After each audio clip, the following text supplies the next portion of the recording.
በስመ አብ ወወልድ ወመንፈስ ቅዱስ አሃዱ አምላክ አሜን። የዕለቱ ስንክሳር ሐምሌ 25 አንድ አምላክ በሆነ በአብ በወልድ በመንፈስ ቅዱስ ስም ሐምሌ 25 በዚህች ቀን ቁጥር የሌላቸው ተአምራትንና ድንቆችን ባሳየባት በምስር አገር የቅዱስ መርቆሬዎስ ቅዳሴ ቤተ ክርስቲያኑ ሆነ። በረከቱ ከእኛ ጋር ትኑር ለዘላለሙ አሜን። በዚህችም ቀን የደብረ ሊባኖሱ አባ ሕፃን ሞዓ አረፈ። በረከቱ ከእኛ ጋር ትኑር ለዘላለሙ አሜን። በዚህችም ቀን ከኒቆምዲያ አገር ሐዋርያት ቅድስት ቴክላ አረፈች። ይህችም ቅድስት በቅዱስ ሐዋርያ በጳውሎስ ዘመን ሐዋርያዊት ሆነች። ቅዱስ ጳውሎስም ከአንጾኪያ ከተማ በወጣ ጊዜ ወደ ኒቆምዲያ ከተማ ሄደ። በዚያም ስሙ ስፋሮስ የሚባል ምዕመን ሰው ነበረ። ቅዱስ ጳውሎስን ወስዶ በቤቱ አኖረው።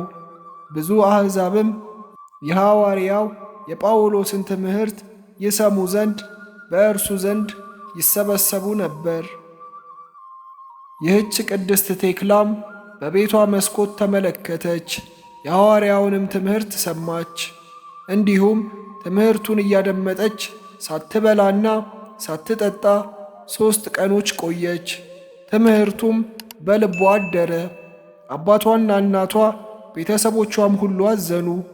ከምክሯም እንድትመለስ ሐዋርያው ጳውሎስንም እንዳትከተል ለመኗት። ነገር ግን አልሰማቻቸውም።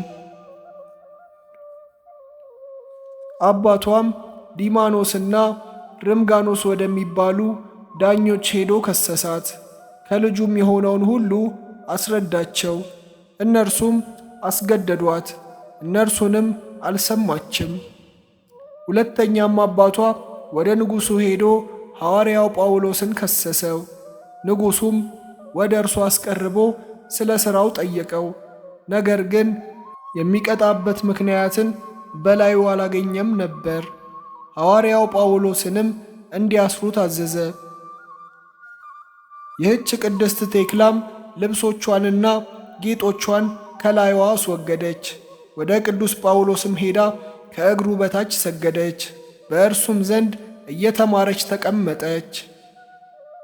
ወላጆቿም በፈለጓት ጊዜ አላገኟትም። በሐዋርያው ጳውሎስ ዘንድ እርሷ እንዳለች ሰዎች ነገሯቸው።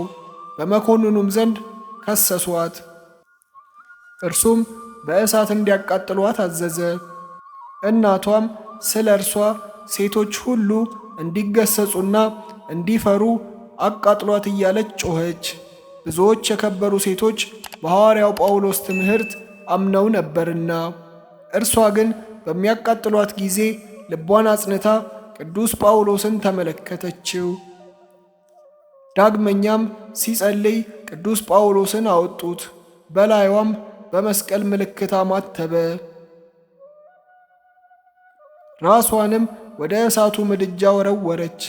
ሴቶችም ያለቅሱላት ነበር። ያን ጊዜም እግዚአብሔር ብዙ ዝናብን በረዶንና መብረቅን ላከ። የእሳቱም ምድጃ እንደ ቀዝቃዛ ጠል ሆነ። ቴክላም ሮጣ ወደ ቅዱስ ጳውሎስ ተሰውሮ ወደ አለበት ቦታ ደረሰች። ራሷንም ላጭቶ ትከተለው ዘንድ ለመነችው። እንዲሁም አደረገላት። ወደ አንጾኪያ ከተማም በሄደች ጊዜ ከመኳንንቶች አንዱ ሊያገባት ፈለገ። መልኳ እጅግ ውብ ነበረና እርሷም ዘለፈችው፣ ረገመችውም። እርሱም በዚያች አገረ ገዥ በሆነ በሌላ መኮንን ዘንድ ከሰሳት። እርሱም ለአንበሶች እንዲጥሏት አዘዘ። በአንበሶች መካከልም 2 መዓልት 2 ሌሊት ኖረች።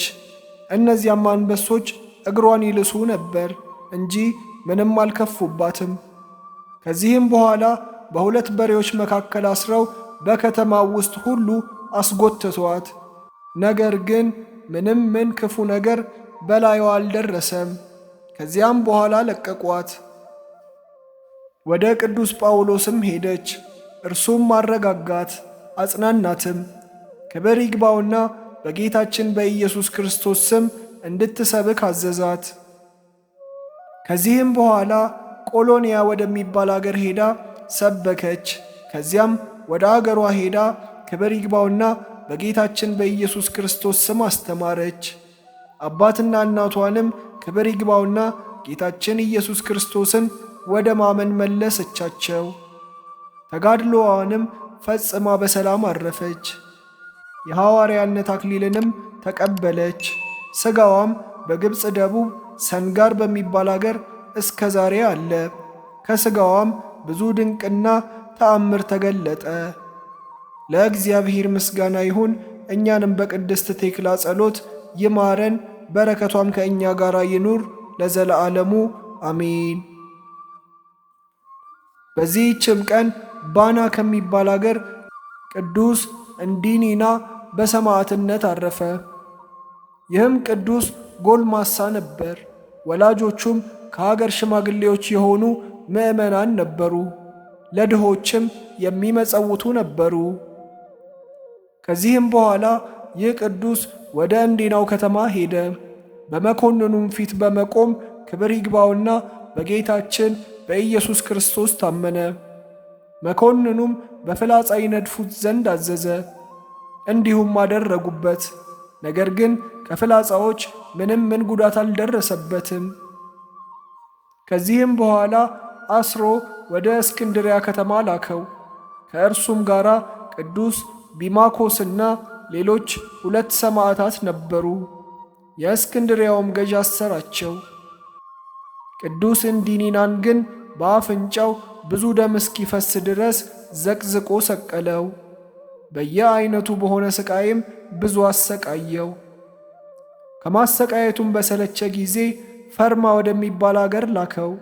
በዚያም በወህኒ ቤት ቅዱስ ሚናስን አገኘውና ደስ አለው። እርስ በርሳቸውም ተጽናኑ።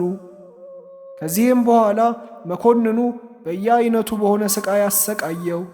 በእሳት በአጋሉትም መጋዝ ሥጋውን ሰነጠቀው። በብረት ምጣድ ውስጥም አበሰሉት። ጌታችንም ያለ ጉዳት በጤና አስነሳው። መኮንኑም ማሰቃየቱ በሰለቸው ጊዜ ራሱን በሰይፍ ይቆርጡ ዘንድ አዘዘ።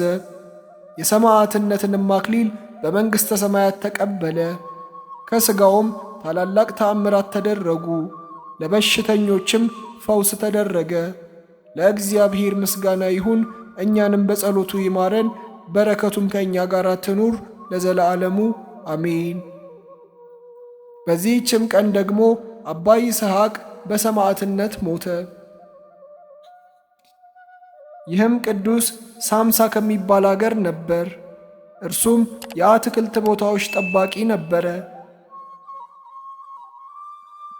ደግ የዋህና ጽሙድ አገልጋይ ነበረ።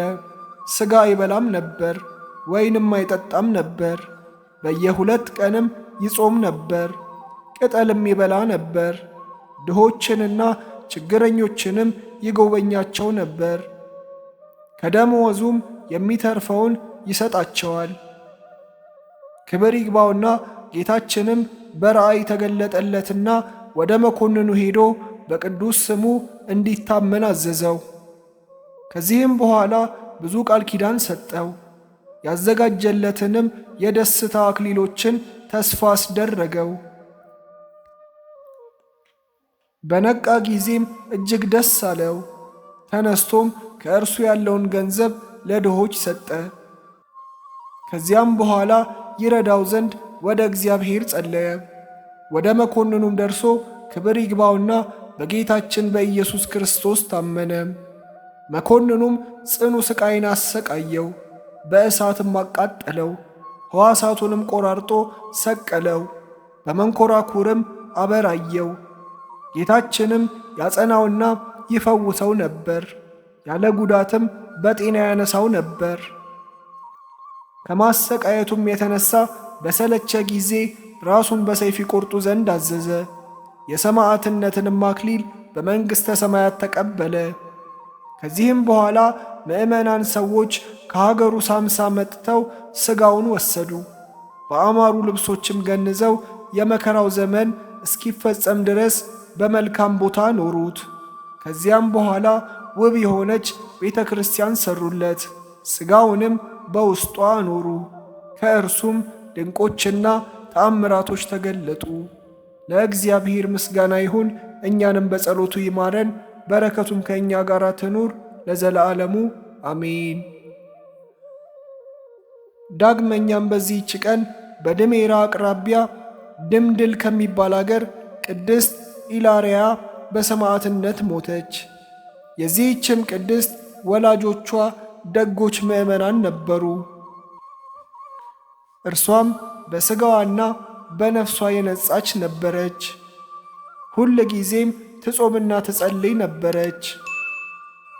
11 ዓመትም በሆናት ጊዜ እርሷ ቆማ ስትጸልይ ጌታችን ታላቅ ብርሃንን ገለጠላት። የመላእክት አለቃ ቅዱስ ሩፋኤልም ተገልጦ እንዲህ አላት። ተጋድሎ ተዘርግቶ ሳለ ክብር ይግባውና በክርስቶስ ስም ለሚጋደሉም አክሊሎች ተዘጋጅተው ሳሉ አንቺ ለምን ከዚህ ተቀምጠሻል? አላት። ይህንንም በሰማች ጊዜ ደስ አላት። ገንዘቧንም ሁሉ ለድሆችና ለችግረኞች ሰጥታ ጣው ወደሚባል አገር ሄደች። ከዚያም ሰርስና ወደሚባል አገር ሄዳ በመኮንኑ ፊት ክብር ይግባውና በጌታችን ኢየሱስ ክርስቶስ ስም ታመነች። ጌታችንም ሳኑሲ ለሚባል ሰው ስለዚህች ቅድስት ከእርሷ የሚሆነውን ነገረው። በአያትም ጊዜ በእርሷ ደስ አለው፣ አረጋጋት፣ ልቧንም አጽናናት። መኮንኑም ታላቅ ሥቃይን አሰቃያት፣ ሥጋዋን ሁሉ ሰነጣጠቀ። በእሳት ያጋሏቸውንም የብረት ችንካሮች በሥጋዋ ውስጥ ቸነከሩ። ከዚህም በኋላ ከ500 ባልንጀራሞች ሰማዕታት ጋር አሰራት። በመርከቦችም ከእርሱ ጋር ወሰዳቸው። እነርሱም በመርከብ ሲጓዙ አንበሪ መጥቶ ከእናቱ እቅፍ አንዱን ሕፃን ልጅ ነጥቆ ወሰደ። እናቱም ከእርሱ በቀር ሌላ ስለሌላት እጅግ አዝና አለቀሰች። ይቺ ቅድስትም አይታ ራራችላት። ስለ እርሷም ጌታችንን ለመነችው። ጌታችንም አንበሪውን አዘዘውና ሕፃኑን ደህና እንደሆነ ወደ እናቱ መለሰው። ምንም ጥፋት አላገኘውም። ከዚህም በኋላ ሕዋሳቷን ቆራረጡ፣ የእጆቿንና የእግሮቿን ጥፍሮች ነቀሉ፣ ምላሷንም ቆረጡ፣ እግሮቿንም በብረት ችንካሮች ቸነከሩ። በብረት አልጋ ላይም አስተኝተው ከበታቿ እሳትን አነደዱ። ነገር ግን ምን ጥፋት አልደረሰባትም፣ ክብር ይግባውና ጌታችን አድኗታልና። መኮንኑም እርሷን ከማሰቃየት የተነሳ በሰለቸ ጊዜ ራሷን በሰይፍ እንዲቆርጡ አዘዘ። የሰማዕትነት አክሊልንም በመንግሥተ ሰማያት ተቀበለች። ለእግዚአብሔር ምስጋና ይሁን፣ እኛንም በጸሎቷ ይማረን፣ በረከቷም ከእኛ ጋር ይኑር ለዘለዓለሙ አሜን። በዚህችም ቀን ከእስክንድርያና ከባሕያራ አውራጃ ቀራቁስ ከሚባል መንደር የከበሩ ቴክላና ሙጊ ሰማዕታት ሆኑ። እሊህም ቅዱሳት ቀራቁስ በሚባል መንደር በአንዲት እግዚአብሔርን በምትፈራ አማኒት ሴት ዘንድ አደጉ። ወደ ባሕር ዳርቻ ባለፉ ጊዜም የክርስቲያን ወገኖችን ሲያሰቃያቸው መኮንኑን አዩት። እነዚያም ደናግል ስለ ልቡ ደንዳናነት አደነቁ። ያን ጊዜ የእግዚአብሔር መልአክ ተገለጠላቸው። ክብር ይግባውና በጌታችን ኢየሱስ ክርስቶስ ስም መከራን ለሚታገሱ ለቅዱሳን ሰማዕታት የተዘጋጀውን ክብራቸውን አሳያቸውና አጽናናቸው። ከዚህም በኋላ በመርከብ ተጭነው ወደ እስክንድርያ ተጓዙ። እመቤታችን ማርያምም አልቃሾች በሆኑ በሁለት ሴቶች አምሳል ከኤልሳቤጥ ጋር ተገለጸችላቸው። ከእርሳቸውም ጋር ወደ ከተማው በደረሱ ጊዜ ክብር ይግባውና በጌታችን ኢየሱስ ክርስቶስ ስም በመኮንኑ ፊት ታመኑ። መኮንኑም ጽኑ ሥቃይን አሰቃያቸው። ከዚህም በኋላ የቅድስት ሙጊን ራስ በሰይፍ ቆረጠ፣ ተጋድሎዋንም ፈጸመች። ቅድስት ቴክላን ግን ድሙጢ ወደሚባል አገር ላካት፣ በዚያ ሰማዕት ሆነች። ለእግዚአብሔር ምስጋና ይሁን፣ እኛንም በጸሎታቸው ይማረን፣ በረከታቸውም ከእኛ ጋር ይኑር ለዘለዓለሙ አሜን። በዚህችም ቀን ዳግመኛ ባንዋን ከሚባል አገር ቅዱስ አበከረዙን ሰማዕት ሆነ። ይህም ቅዱስ አስቀድሞ ወንበዴ ነበር። ሌሎችም 2 ወንበዴዎች ነበሩ። ገንዘቡን ሊሰርቁ ወደ አስቄጥስ ገዳም ወደ አንድ መነኮስ በአንድነት ሄዱ። በጸሎትም እየተጋ አገኙት። ጸሎቱን ጨርሶ እስኪተኛ ድረስ ጠበቁት። እርሱ ግን ከቶ አልተኛም። በልቡናቸውም ፍርሃት አደረባቸውና ደነገጡ። በነጋ ጊዜም ያ ሽማግሌ መነኮስ ወደ ሽፍቶቹ ወጣ። ባዩትም ጊዜ ከእግሩ በታች ሰገዱ። ሰይፎቻቸውንም በፊቱ ጥለው ደቀ መዝሙሮቹ ያደርጋቸው ዘንድ ለመኑት። በእርሱም ዘንድ መነኮሱ። ቅዱስ አባ አበከረዙንም በሥጋውም በመንፈሱም ታላቅ ተጋድሎን ተጋደለ። አንድ አረጋዊም ክብር ይግባውና ስለ ጌታችን ስለ ኢየሱስ ክርስቶስ ስም ሰማዕት ይሆን ዘንድ እንዳለው ነገረው። ከ7 ዓመት በኋላም ሰይጣን በክርስቲያን ወገኖች ላይ መከራን አመጣ። አባ በከረዙንም ተነስቶ መንፈሳዊ አባቱን እጅ ነስቶ ከእርሱም ቡራኬ ተቀብሎ ኒቲዮስ ወደሚባል አገር ሄደ። ንጉሥ መክስምያኖስም አገኘው። ክብር ይግባውና በጌታችን በኢየሱስ ክርስቶስ ስም በፊቱ ታመነ። መኮንኑም በጽኑ ሥቃይ አሰቃየው። በብረት መጋዝም ሥጋውን መገዘው። ቁስሉንም በመጣጣና በጨው አሸው። ከዚህም በኋላ ወደ እስክንድርያ ከተማ ሲወስዱት 5 ጊዜ በመርከብ ምሰሶ ላይ ሰቀሉት። ገመዶቹም ተበጠሱ። ከማስ በተሠራ ጋን ውስጥም አድርገው ከባሕር ጣሉት። ከእግዚአብሔርም የተላከ መልአክ ከባሕር አውጥቶ ወደ ገምኑዲ ከተማ እንዲሄድ አዘዘው። ሄዶም ብንዋም ወደሚባል አገር ደረሰ። ስለ አባ አበከረዙንም ጠየቀ።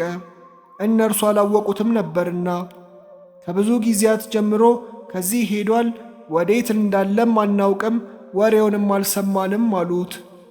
አንዲት ብላቴና ግን አስተውላ አወቀችው፣ ፈራችም። ከፍርሃቷን ብዛት የተነሳ ወደቀችና እንስራዋ ተሰበረ። እርሷም ለሰዎች ይህ አባ በከረዙን ነው አለቻቸው። የአገሩ ሰዎችም ሁሉ ፈጥነው መጥተው ከእርሱ ተባረኩ። ደዌ ያለባቸውም ወደ እርሱ ይመጡ ነበር። እርሱም በዘይት ላይ ጸልዮ ሲቀባቸው ወዲያውኑ ይድኑ ነበር። ከዚህም በኋላ ወደ ገምኑዲ ከተማ ሄደ። ከወታደሮችም አንዱን እኔ ክርስቲያን ነኝና በዚህች ከተማ ውስጥ አስረ ጎትተኝ አለው። እርሱም ወደ መኮንኑ እስከሚያደርሰው እንዳዘዘው አደረገ። መኮንኑም በእንጨት ላይ ዘቅዝቆ ሰቀለው። በአፍንጫውና በአፉም ብዙ ደም እየፈሰሰ 10 ቀኖች ኖረ። አባ አበከረዙንም የጭፍራ አለቃውን ልጅ ረገማትና ወዲያውኑ ሞተች። በመቃብርም 12 ቀኖች ኖረች። ስለ እርሷም አባ አበከረዙንን ለመኑት። ክብር ይግባውና ወደ ጌታችን ኢየሱስ ክርስቶስም ጸለየ። ያን ጊዜም ከሙታን ተለይታ ተነስታ በሲኦል ያየችውን ሁሉ ነገረቻቸው። የጭፍሮች አለቃ ዮስጦስም ከሚስቱና ከጭፍሮቹ ጋር ክብር ይግባውና በጌታችን በኢየሱስ ክርስቶስ አምነው በሰማዕትነት ሞቱ። ቁጥራቸውም 945 ነፍስ ነበር። ከዚህም በኋላ አባ በከረዙንን ወደ እስክንድርያ ሰደደው። በዚያም ጽኑ ሥቃይን አሰቃዩት። ዳግመኛም ወደ ገምኑዲ ላኩት። በዚያም በብረት በትሮች ደብድበው የጀርባውን አጥንት ሰበሩት። እርሱ ግን በፈጣሪው ኃይል ዳነ።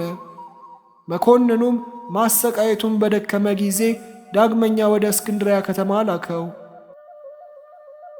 ወደ እስክንድሪያም በሚያዝያ ወር በደረሰ ጊዜ ክብር ይግባውና ጌታችን ኢየሱስ ክርስቶስ ተገለጠለትና አጽናናው። ገድሉንም በዚያ እንደሚፈጽም ነገረው። ስሙን ለሚጠራ ሁሉ መታሰቢያውንም ለሚያደርግ ኃጢአቱን እንደሚያስተሰርይለት ቃል ኪዳን ሰጠው። ከዚህም በኋላ ራሱን ቆረጡት። ተጋድሎውንም ፈጽሞ የሰማዕትነትን አክሊል ተቀበለ። የእግዚአብሔር መልአክም መኑፍ ከሚባል አገር ለአንድ ቄስ ተገልጦ የቅዱስ አበከረዙን ሥጋ ያለበትን ቦታ ነገረውና እንዲወስደው አዘዘው። እርሱም ወስዶ በአማሩ ልብሶች ገነዘው። የመከራውም ወራት እስከሚፈጸም በመልካም ቦታ ኖረው። ከዚያም በኋላ ቤተ ክርስቲያን ሰርተውለት ሥጋውን በውስጧ ኖሩ። ከእርሱም ድንቆችና ተአምራቶች ተገለጡ። ለእግዚአብሔር ምስጋና ይሁን፣ እኛንም በጸሎቱ ይማረን፣ በረከቱም ከእኛ ጋር ትኑር ለዘለዓለሙ አሜን። ዳግመኛም በዚህች ቀን የ600 ሰማዕታት መታሰቢያቸው ነው። በረከታቸው ከእኛ ጋር ትኑር ለዘለዓለሙ አሜን። ዳግመኛም በዚህች ቀን የሶርያ ሰው ቅዱስ ሰማዕት ዱማዲዮስ አረፈ። ይህም ቅዱስ በፋርስ ሀገር አደገ። የከዋክብትንም ምግብና ጥበብ ተማረ። ከዚህም በኋላ ክርስቲያን ሊሆን ወደደ። ከፋርስ ሰዎችም ስሙ አጋሊዮስ የሚባል ቄስ በገበያ ውስጥ አገኘ። እርሱም ወደ እግዚአብሔር የሚያደርስ ሃይማኖትን አስተማረው። እጅግም ደስ ብሎት ቤተሰቦቹን ወደ እግዚአብሔር ይመለሱ ዘንድ ያስተምራቸው ጀመረ፣ አሳመናቸውም። ከዚህም በኋላ በሶርያና በሮም መካከል ወዳለች አገር ሄደ። በዚያም የክርስትና ጥምቀትን ተጠምቆ መነኮሰ። ታላቅ ተጋድሎንም መጋደል ጀመረ። መነኮሳቱም ታላቅ የሆነ ተጋድሎን ባዩ ጊዜ በእርሱ ላይ ቀንተው ከገዳም ሊያሳድዱት ወደዱ። ባወቀ ጊዜም ወጥቶ ወደ ቅዱስ ሰርጊስ ገዳም ሄደ። በዚያም በአንድ ባህታዊ ቄስ ዘንድ ተቀመጠ። ከዚህም በኋላ ዲቁና እንዲሾመውና ከእርሱ ጋር በቤተ መቅደስ ውስጥ እንዲያገለግል ቅዱስ ዱማዲዮስን አስገደደው። ትእዛዙንም መተላለፍ ባልተቻለው ጊዜ ዲቁና ተሾመ።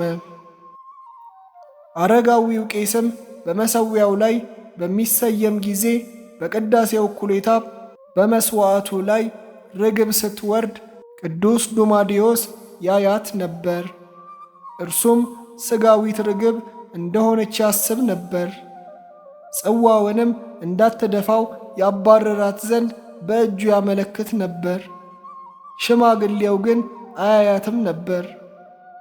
የቅዳሴውም ሥርዓት ከተፈጸመ በኋላ ባህታዊው ቄስ እንዲህ ብሎ ጠየቀው። በቅዳሴ ጊዜ የምትደነግጥ እጅህንም ወደ መሥዋዕቱ የምትዘረጋ ምን ሆነህ ነው? እርሱም ርግቧን እንዳያት ነገረው። አረጋዊውም ከእንግዲህ ስታያት ንገረኝ አለው። ከዚህም በኋላ በአያት ጊዜ አባቴ ሆይ ያቺ ርግብ መጣች ብሎ ነገረው። ሽማግሌው ግን አላያትም። እጅግም አዝኖ በእግዚአብሔር ፊት ሰገደ። ያቺንም ርግብ እስከሚያያት ድረስ ፈጽሞ ይጸልይና ይማልድ ነበር። ያቺ ርግብ መንፈስ ቅዱስ እንደሆነ ያውቅ ነበርና። ለዲያቆን አባ ዱማዲዮስም ልቡ እንዳይታበይ አልነገረውም። ከዚህ በኋላም ሽማግሌው ቄስ ወደ ኤጲስቆጶስ ሄዶ ዱማዲዮስን የቅስና ማዕረግ ይሾምለት ዘንድ ለመነው። ልመናውንም ተቀብሎ ያለ ውዴታው ቅስናን ሾመው። ሊቀ ጳጳሳቱም ዜናውንና ገድሉን በሰማ ጊዜ ከእርሱ ጋር ወገኖቹን ወሰደ። ከወገኖቹ ጋራም ወደ እርሱ ሄዶ በረከቱን ሊቀበል ወደደ። ቅዱስ ዱማዲዮስ ግን በመንፈስ ቅዱስ አውቆ ከዚያ ተሰውሮ ሄደ። ወደ ሰማዕቱ ቅዱስ ማርቆስ ቤተ ክርስቲያንም ደረሰ። ከዚያም ወደ በረሃ ሄዶ በዚያ ሳር እየበላ ኖረ፣ እርሱ ከከንቱ ውዳሴ ይሸሽ ነበርና። እግዚአብሔርም በእጆቹ ድንቆችንና ተአምራቶችን ያደርግ ነበር። በአንዲት ቀንም ውሃ ሊቀዳ ወደ ወንዝ ሄደ። ውሃ የሚቀዱ ሴቶችም አይተውት በመጠቃቀስ በእርሱ ላይ ተዘባበቱ። በልቡም እያዘነ ውሃ ሳይቀዳ ተመለሰ። ያን ጊዜም ወንዙ ደረቀ። ሰዎችም ቅዱስ ዱማዲዮስ እንዳደረቀው ባወቁ ጊዜ ሴቶችና ወንዶች ሁሉ ወጥተው በብዙ ልቅሶ ለመኑት። ለቅሷቸውንም አይቶ ክብር ይግባውና ጌታችንን ለመነው። የወንዙንም ውሃ እንደ ቀድሞ መለሰላቸው። ሰዎችም ሲያከብሩት ባየ ጊዜ ከዚያ ሸሽቶ ወደ ሌላ አገር ደረሰ። በዚያም ያለ መጠለያ ከሰማይ በታች ያለውን የበጋውን ቃጠሎና የክረምቱን ቅዝቃዜ ታግሶ እየተጋደለ ዓመት ሙሉ ኖረ። በብዙ ድካምም አስገድደው ትንሽ ጎጆ ሰርተው በውስጡ አስገቡት። ከእርሱም ብዙዎች ድንቆችና ተአምራቶች ተገለጡ። ከእነርሱም አንድ ዓይኑ የታወረች አንድ ሰው ነበረ። ከእርሱም በተባረከ ጊዜ ዓይኑ ድና አየች፣ እንደ ሁለተኛዋም ሆነች። ሁለተኛም ጎባጣ ሰው ወደ እርሷ መጡ። በውሃና በዘይትም ላይ ጸልዮ የመጻጉዕን ሥጋ አጥቦ አዳነው። ዲዳውንም እንዲሁ አዳነው። ከዚህም በኋላ ባልና መካን ሚስቱ መጡ። ስለ እነርሱም ይጸልይ ዘንድ ለመኑት። እርሱም ክብር ይግባውና እግዚአብሔርን ለመኖላቸው ልጆችን ሰጣቸው። ወደ እርሱም ልጆቻቸውን አምጥተው ባረካቸው። ከዚህም የሚበዛ ብዙ ተአምራትን አደረገ። በከሃዲው በዋሊጦስ ዘመንም የአምላክ ወዳጅ ንጉሥ ቆስጠንጢኖስ ያሰራቸውን አብያተ ክርስቲያናት ጭፍሮቹ ወደ አንጾኪያ መጥተው አፈረሱ። ከዚህም በኋላ የፋርስ ሰዎች ጦርነት ሊገጥሙት መጡ።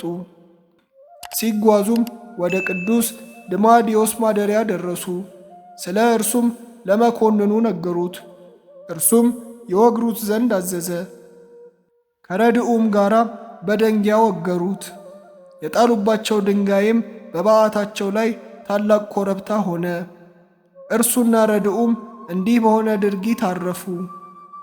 ከአንድ ዓመትም በኋላ ለአንድ መንገደኛ ነጋዴ ሰው ገለጠለት። ግመልም ጭኖ ነበር። እርሱም ሲያልፍ ግመሉ ከምድር በታች በጉድጓድ ውስጥ ወደቀ።